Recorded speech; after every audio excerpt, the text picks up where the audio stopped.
Hello, this is a quick update on my 3D printed Snowtrooper model build. Last time I airbrushed the armor parts, and after that I masked those after they've been covered with the glossy varnish.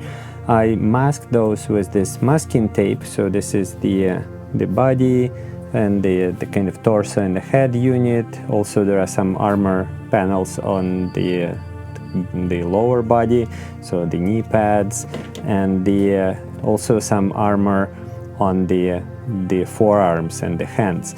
The overall the whole model is basically white, but the armor panels, the helmet, and the kind of the face cover that hangs from it are glossy, and they seem to be, from the references I found, they are pure white. So I painted them like that, and I want to preserve this. So now I'm going to airbrush the fabric, his clothing, and that seems to be more off-white, and in some photos they're even kind of greenish color. But I think I'll start with the off-white, and I'm going to spray paint those and maybe do some weathering, and then I'll peel off the masking tape and do the weathering on the armor. So there is some, I really like this effect in other people's models when different parts of the whatever model they're building, they have different painting techniques applied. So for example, some are shiny, some are matte, some are heavier weathered, and some are less.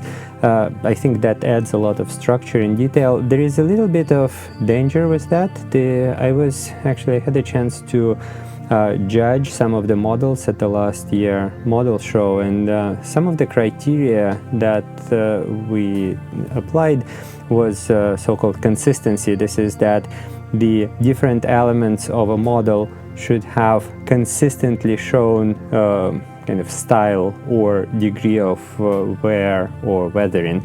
So for example, if the whole soldier, say, in parade uniform, and which is just pressed and clean, then his weapons should also be clean, and something like that. So there is a danger when using different techniques applied to different parts of the model that there will be inconsistency there. But I'll try to do weathering to the armor panels later to kind of match what I do with the clothing at this next stage. But yeah, this is the kind of approach. I like to add additional details.